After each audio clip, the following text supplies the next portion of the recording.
கடல் தாலாட்டும் போலிருக்கும் உன் பாப்பா ஹெவி ஒர்க் அவுட் 5 கிலோல போட்டேன்.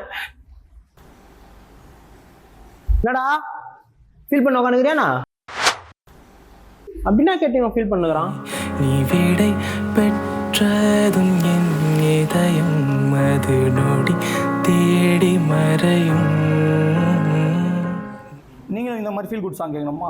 September 12 MK creation YouTube channel release ஆகுது, மறக்காம பாருங்க. நிழல் போல் மாறும் உப்ளி பார்த்து சத்தி என்னடா பண்றீங்க?